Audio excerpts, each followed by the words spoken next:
You're listening to the OCD Stories podcast, hosted by me, Stuart Ralph. The OCD Stories is a podcast dedicated to raising awareness and understanding around obsessive-compulsive symptoms. I do this through interviewing inspired therapists, psychologists, and people who have experienced OCD. Welcome to the OCD Stories. And welcome to episode 428 of the podcast. And in this one, I got on Kelly, who has kindly agreed to share her OCD story with us. We discuss health anxiety, postpartum OCD, harm OCD, violent intrusive thoughts, getting help, exposure and response prevention therapy, physical sensations alongside intrusive thoughts, words of hope, and much more. And thank you to NoCD for supporting the podcast. NoCD offers effective and convenient therapy available in the US and outside the US. To find out more about NoCD, their therapy plans, if they currently take your insurance, or to download their free app, head to go.treatmyocd.com/the-OCD stories, or the link will be in the episode description. Thank you to all of our patrons for supporting our work. To sign up to our Patreon and to check out the other benefits you'll receive as a patron, please see the link in the show notes. Thank you so much to Kelly for her time and sharing her story. It was great to hear it and chat with her. And thank you to you guys, as always, for listening. It means a lot. Without further ado, here is Kelly. Welcome to the podcast, Kelly. Thank you. Yeah, it's good to have you on here. So as you know, I'd love to hear your OCD story, and you can share it in as little or as much detail as you want to give. Okay. So looking back now, I think my OCD probably started in my 20s, but I didn't recognize it at all. My dad died of cancer when I was about 23 or 24. And then shortly after that, I started having a lot of health concerns. And so it doesn't take a genius to kind of see the connection there. But yeah, I started having just a lot of concerns about my health. There was always something, some sort of symptom that it didn't seem unreasonable to get it checked out and go to the doctor. But it was my reaction to it that just kind of seemed overblown. Like anytime there was anything, I would be convinced, oh, now I've got cancer, now I'm dying. It would just take over my whole life, have constant anxiety, be Googling a lot, thinking about it all the time, trying to prove to myself, oh, don't know that I wasn't dying. Oh, but maybe I am. Then I'd go to the doctor, get it checked out. I was always told that it was nothing or not a big problem. And then I'd be okay until another health concern popped up. And then the same thing would happen all over again. So I kind of was in this cycle throughout all of my 20s. At some point, I did actually stop and think, oh, I don't think this is happening for everybody. I think it's just me. Maybe I have some type of anxiety. Maybe I should get this checked out. But I never did. I just kind of kept putting it off because even though this was really crappy, I seemed to be mostly okay. I was living my life and I could kind of get through it. But that all changed completely when I had my daughter. And pretty much from the moment I had her, well, maybe not the moment, but from the time she was a couple days old, I just had this feeling of fear and dread that something bad was going to happen to her. I was especially worried about SIDS, that she would stop breathing. I was worried if she was getting enough to eat, if she was going to thrive. I just couldn't enjoy her at all.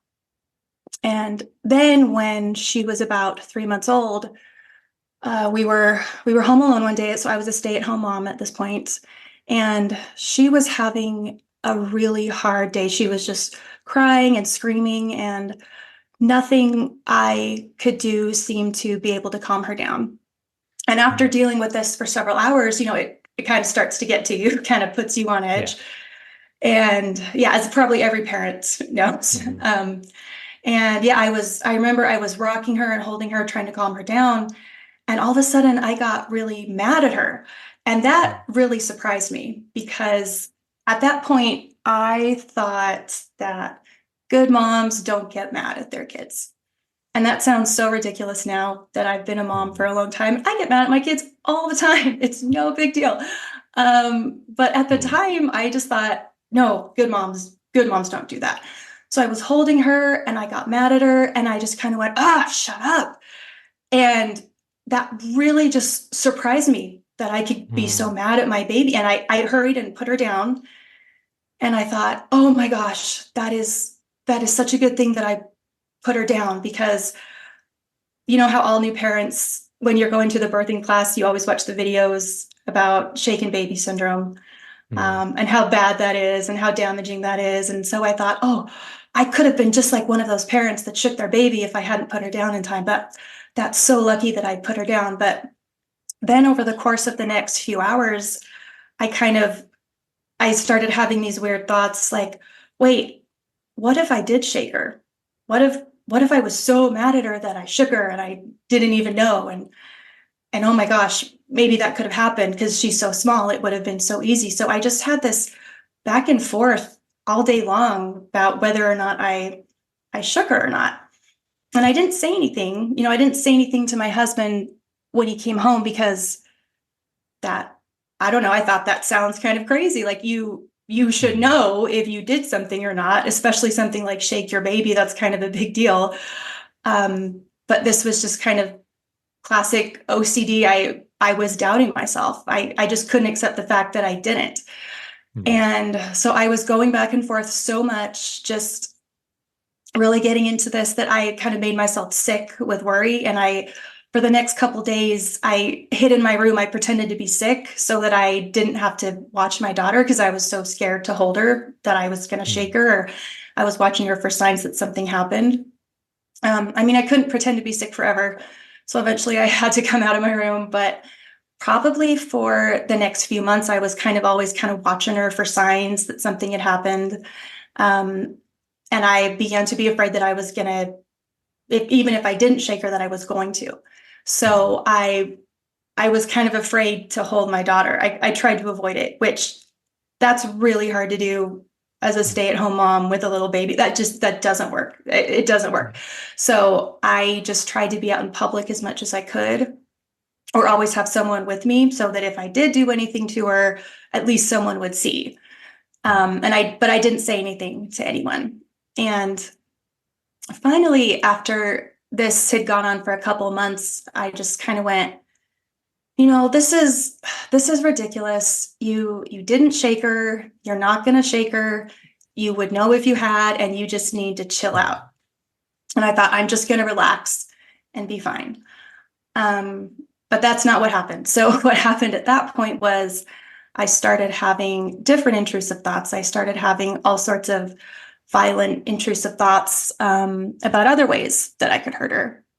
So it turned into more things like stabbing her, choking her, drowning her, throwing her against the wall, just pretty much. I really think that every possible way that you could hurt a person, I probably had that thought about hurting my daughter that way. And I had no idea what was going on. I had never heard of the term intrusive thoughts at that point.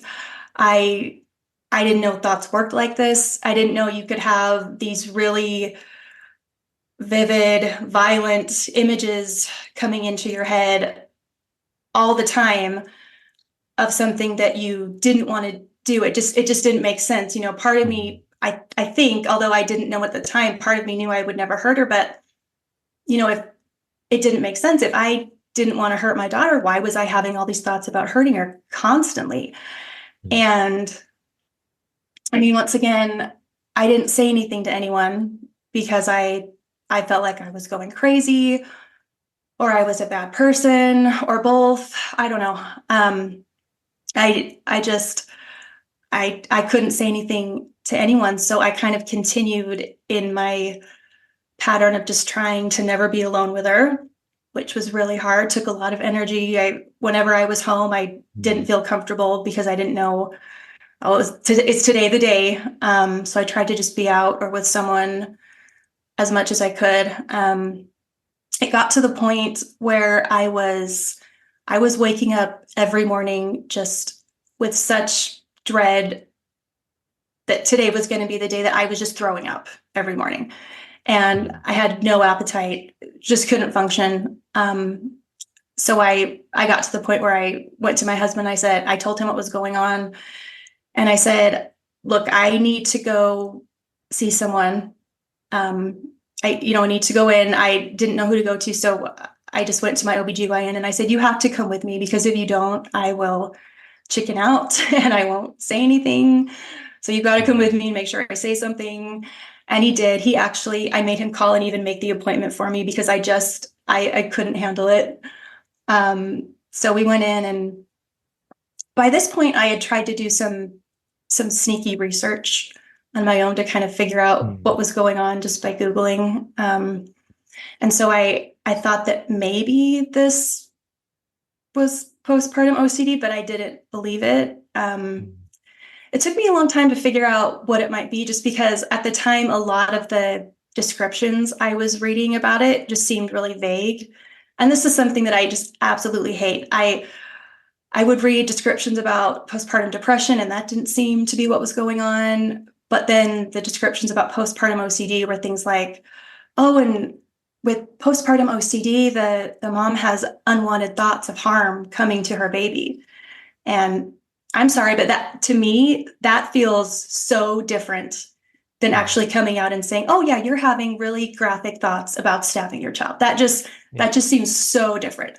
So I didn't believe that's what it was, but I stumbled across the term intrusive thoughts online somewhere, and I kind of had hope that maybe this was it. I randomly found there was some therapist on the other side of the country. I don't even know, but I found his website, and he actually had a page that went into detail about parents and intrusive thoughts. And it talked about, oh yeah, and sometimes parents will have these thoughts about their children, that it can include these horrible things like stabbing and choking and drowning. And that was the first time I'd actually seen in writing something describing what was going on. And for the first time, I really had hope. I thought, oh, okay, maybe this is it. Still didn't believe it, because it's OCD. So of course. But I thought, okay, maybe this is me. I don't know for sure, but maybe. So I went in, and the doctor, thankfully, she recognized what it was. I started therapy that very day. She got me in to see someone. And I saw actually a couple of therapists those first few years, and they were really nice, compassionate people that tried really hard. I don't think it helped very much, though.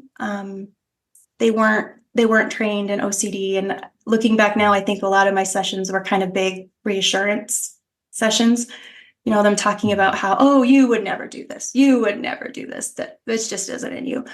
I think it did help to go in and just kind of get stuff off my chest and talk about things. But after a while, I just felt like I wasn't getting better. So I did some research and realized, oh, okay, there's something called ERP that I'm supposed to be doing for this.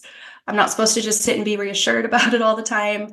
So I went and found a therapist that did specialize in it, started seeing him. We started doing exposures that were about my daughter. So up until now, I'd been avoiding trying to be in the kitchen with her, because that's where the knives were, or cooking when she was in the room. So one of the first things I had to do was just be in the kitchen when she was in there, do the dishes, clean the knives, hold the knives, which was terrible. I did written exposures where I had to write out these horrible scenarios, kind of like these intrusive thoughts had come through, which I hated, but I responded so well to that. So well. It was amazing. I feel like after a few months, I saw such a big difference. These thoughts just stopped. They stopped bothering me. I still had them every now and then, but I was able to function, and I started feeling like I kind of had a little bit of control over it for the first time. And after a while, I even got up the courage to have another baby, which was huge for me, because I didn't think that's something I would ever be able to do again. I thought, oh, I can't handle another one. But I did. I had my son in 2019, and I thought, okay, so I know what's going to happen. I'm ready. I'm going to have the baby. I'm going to come home. I'm going to start having intrusive thoughts, but it's okay because I've got my therapist lined up. I know how to do exposures. My family knows what's going on this time. I'm ready. And of course, it was completely different this time with him. I didn't have intrusive thoughts at all. Instead, it was more about his health. When he was about a week old, he was having trouble breathing. So we rushed him to the hospital and they couldn't figure out what was going on. We were there for several days and they figured out it wasn't anything too serious. It was he was aspirating his formula. I think that's kind of common. It was kind of going down the wrong pipe and getting into his lungs. So, we just had to give him a thickener in his formula that we would slowly wean him off of. So that was actually really good news. But when they sent me home, they said, okay, so here's your baby. He's still on oxygen. Take him home and watch him for signs that he's having trouble breathing. And so, you tell me to take my baby home and watch him for having signs of trouble breathing. You better believe I'm going to watch him. So that was the struggle with him. I hated being home alone with him too, because I just had this fear that he was going to have trouble breathing and die. And it would be all my fault because I was in charge of watching him and I didn't know the signs. So I struggled more with worries about his health when he was a baby. Finally got over that when he was about 6 months old and everything seemed fine. And then COVID hit. So then I got to worry about COVID with everyone else. And so that was fun.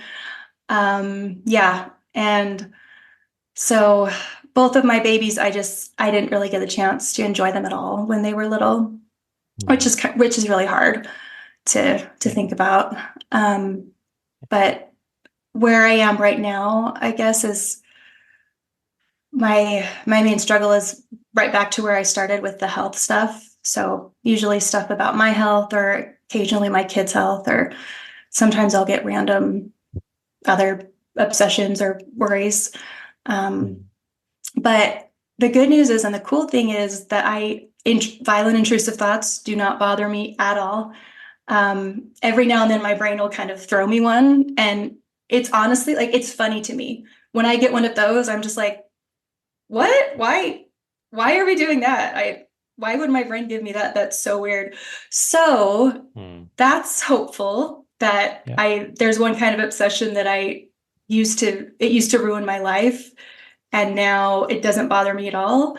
So it does kind of give me hope that with the health stuff, maybe I can get there one day too. But that kind of thing seems a little trickier to me to kind of pin down. It's kind of harder, and the written exposures don't work as well. So it's harder to kind of figure out what to do with that. So that's where I am now.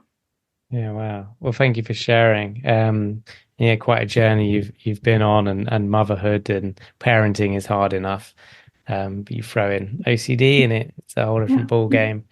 So you're still working with your therapist now, or have you stopped? Yeah, I'm still going to therapy. I only go twice a month at this point. So I think I've kind of found maybe a good balance.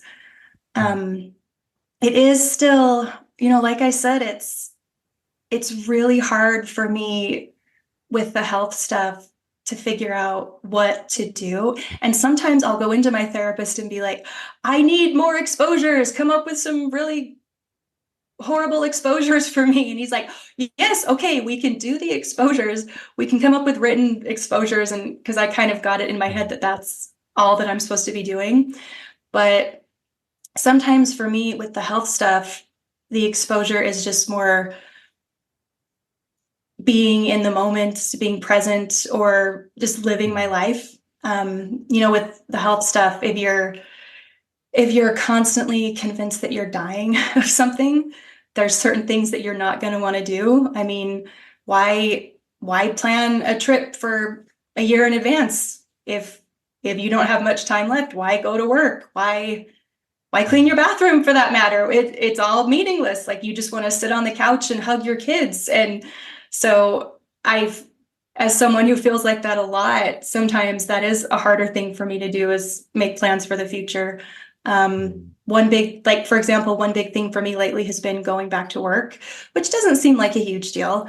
I've been a stay-at-home parent for a long time, but I wanted to go back to work because, it would help my family. I wanted to earn extra money for trips and college funds and things like that. But I always kind of put it off because I always had these health concerns coming in and out of my life. And why would I waste time away from my kids if I didn't have much time left? Going to work would be such a waste of time.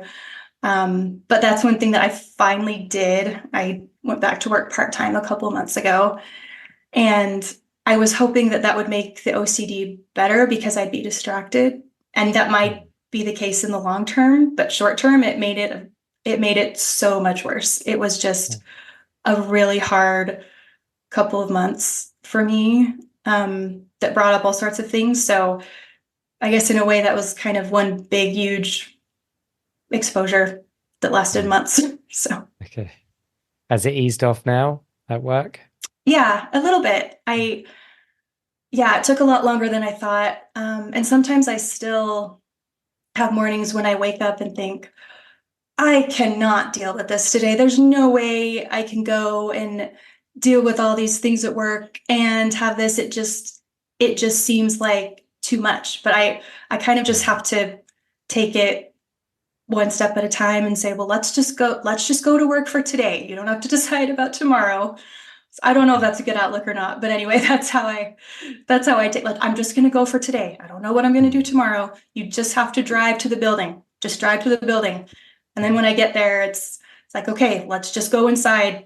Let's just go inside for an hour and see how it goes. So I just have to break it down into these little more manageable chunks, I guess.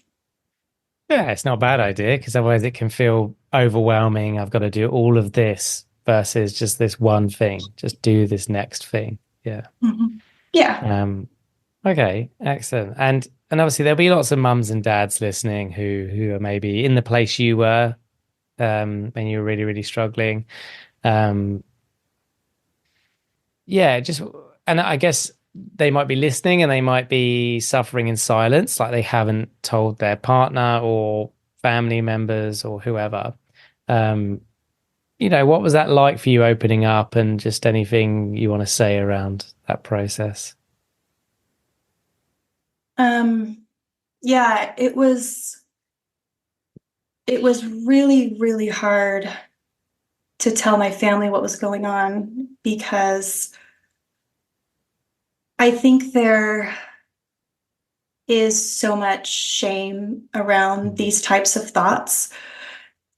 Even if you know logically what's going on, it just feels so wrong to have these thoughts about your own kids. I've tried to think of ways to describe what it's like to have these thoughts and not know what they are, because even when you know what intrusive thoughts are, it's horrible. But when you don't, it is completely unbearable. I can't figure out a way to describe what that was like other than just it was hell. I mean, I'm convinced if there's a hell, that's what it is. That's kind of a taste of what it is to love someone so much that it hurts and feel like you are going to hurt that person and you don't deserve to even be around them at all. I think it's the worst thing I've ever been through or anyone can go through. So yeah, when you feel like that, it's really hard to admit that to someone. And I went months without telling my husband. Because I was afraid of what my husband was going to think of me. I thought he was going to be worried and try to take the baby away. I mean, I didn't know what to expect. I was just so deep into it at this point. I mean, honestly, you just have to trust, though, that the people that love you and are there to help. And his reaction, he's been nothing but supportive the whole time. He's been amazing. I mean, I've at times been just in shock at how he's handled this and how much support he's given me. It's been great. On the other hand, there are some people that I've told about it that their reaction wasn't as great, unfortunately, that kind of have brushed it off and said, "Oh, are you still dealing with that? Oh, are you're still worrying about that? That's been a while." So in some ways, unfortunately, some people are right to be a little concerned about who they're going to talk to about this. But I do think that it just, especially opening up to your spouse or your partner, I think that's something that will help so much. I mean, you've just, as horrible as it is to say what's going on and to go to them about this, you really just have to. I mean, I don't think it's possible to live just keeping this to yourself. It just makes that hell so much worse. So much worse. Yeah. Yeah, absolutely. And was there a moment in your recovery journey, like a light bulb moment, epiphany? So something just clicked on either about OCD or the treatment process? Yeah, I think, well, so one of them, I read The Happiness Trap, which I know is pretty popular, but that really did change my whole outlook on just kind of dealing with this in general, because I think when I first figured out what this was, I kind of had this sense of, oh, okay, I'll just go to treatment and get this taken care of, and then I'll go back to normal. I hadn't really realized that, oh, maybe I had OCD before this and just didn't know it. And so I thought, okay, let's just get rid of these thoughts and it'll all be gone. And then after a while, I started to realize, I think this is going to be a longer process for me. I might just have OCD, not just postpartum OCD, but this might be something that I deal with for a long time. And that was really, really depressing to me because I hadn't thought of myself as someone like that. So reading that and just kind of being introduced to this idea that you might not always be happy, but something more important than that is your values and doing things that are important to me. That was a huge deal.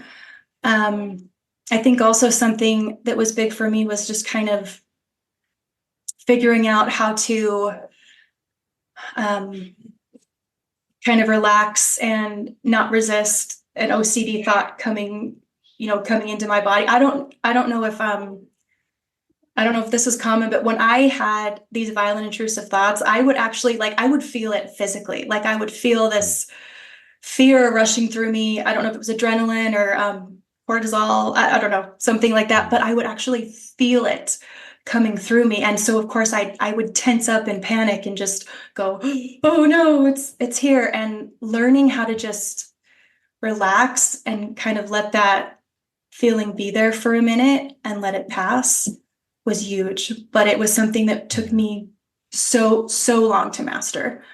I mean, so long. It sounds simple, but it's really hard not to resist that. I think we're just designed to kind of tense up that fight or flight. So learning how to relax and do that was a really big deal for me. And I guess that's something that it just took time, unfortunately. So Yeah, fair enough. And did you did you think do you think it's the ERP that helped you sort of ease into that, like allowing that feeling, or was it something else?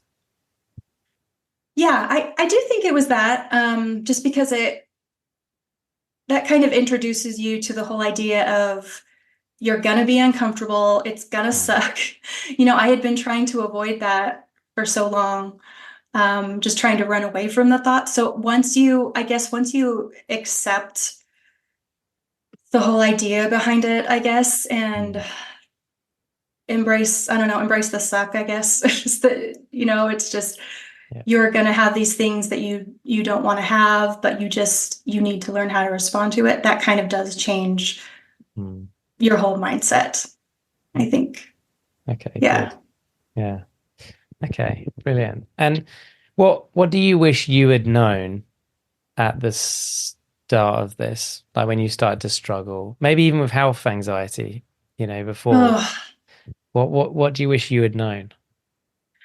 oh my gosh, so many things. Um, I wish I'd known, well, I wish I'd known what intrusive thoughts are for sure. That would have Mm. changed my whole life.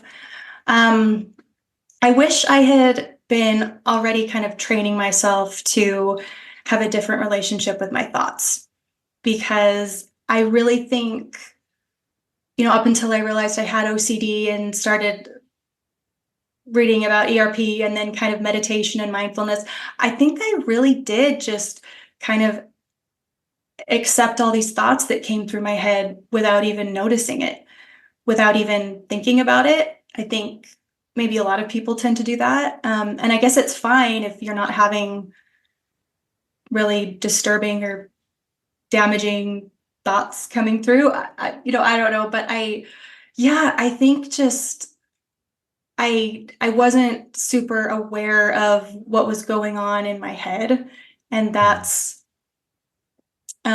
that's so important. That kind of changes your whole outlook on everything. I mean, that's huge, and I feel like that's something that was never discussed when I was growing up or a young adult. And I think that maybe that's just the culture. I think it's changing a little bit now. Kind of mindfulness is more, Mm. it's something that's widespread. It's something that's even Yeah. kind of trendy to meditation or mindfulness. I mean, it's something that I've tried slowly introducing to my kids. They don't seem super interested in it right now, and that's fine. But just kind of introducing this concept of, Mm. yeah, our brains do all sorts of weird things and they Yeah. send us all sorts of thoughts and they don't all mean something. Sometimes they mean something, Mm. sometimes they don't. Sometimes you can just kind of watch your thoughts go along. And so hopefully my kids will have that. I don't know. I'm trying to introduce Mm. that. But like I said, it's hard when they're just like, oh, okay, that's fine. Can I go play now? Um, Yeah. so yeah, but hopefully it's becoming more widespread. So that's something that more people will have, or at least be aware that it's there. Yeah. Yeah, I agree. I think for young kids, starting to drip feed that information, as you're saying about thoughts, um, is just crucial. Mhm. So, okay. So, what words of hope for anyone listening? What would you tell them? Um, I would just say that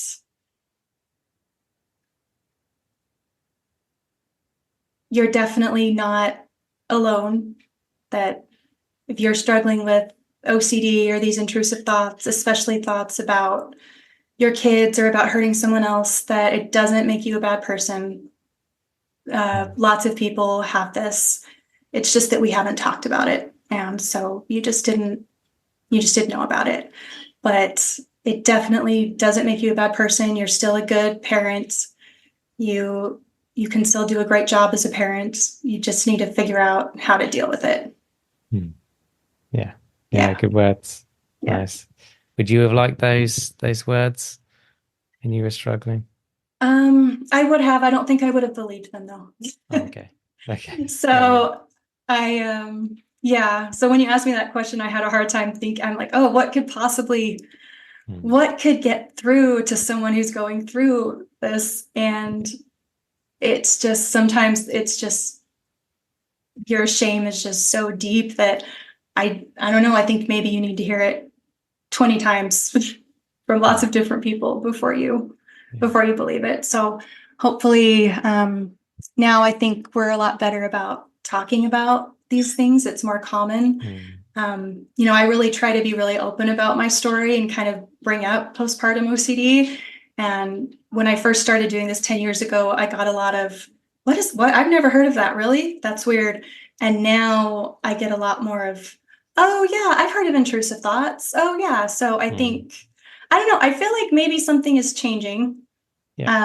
I think it's definitely getting better, but Yeah. I'm sure there's still a lot of people struggling with it who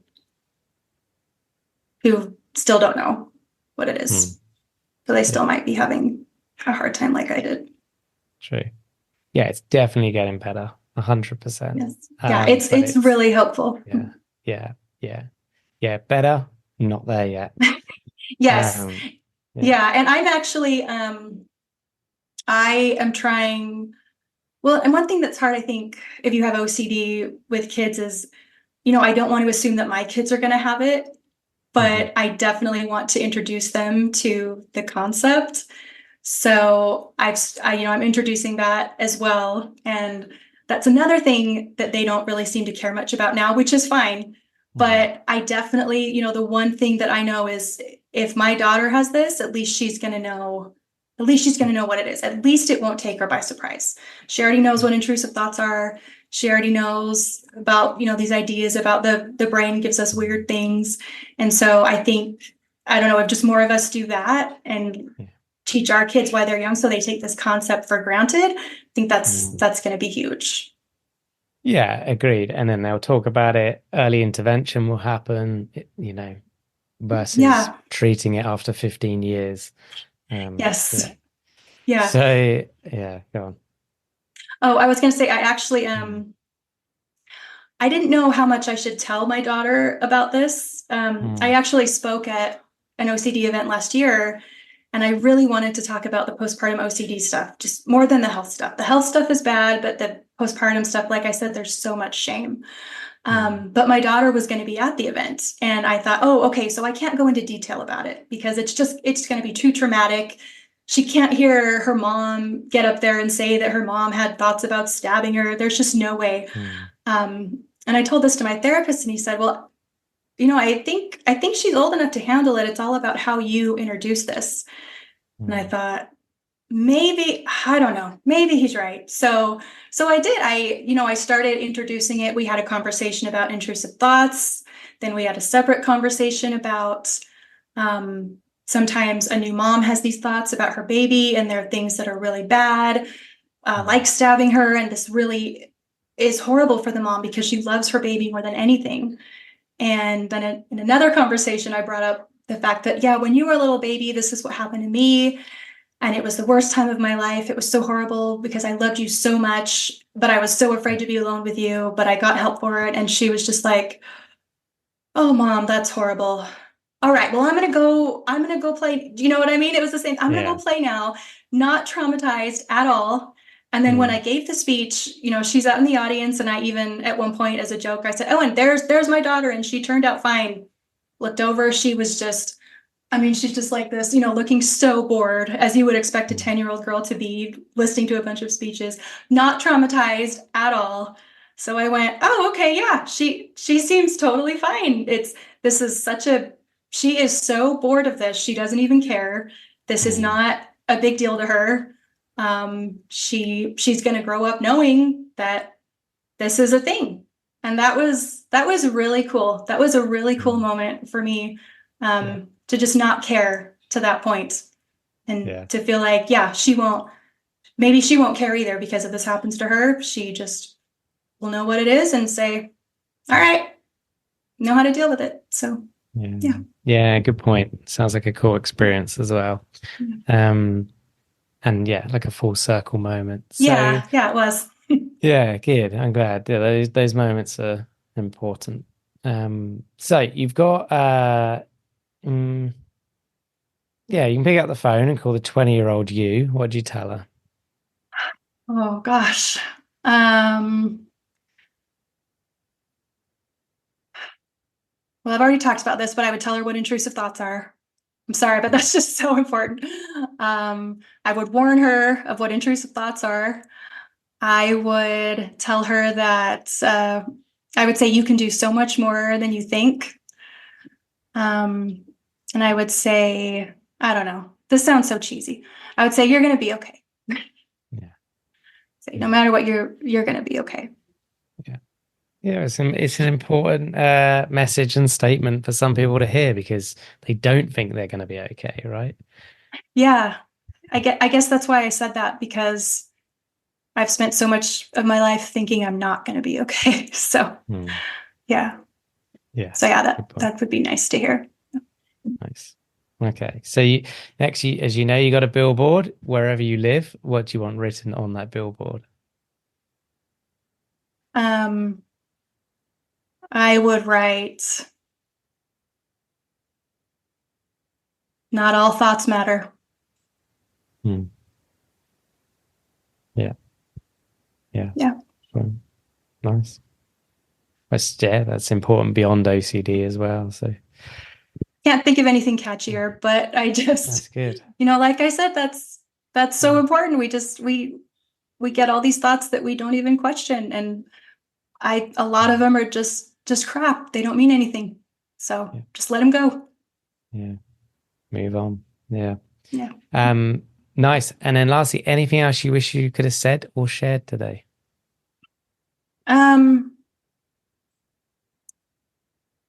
Yeah, I think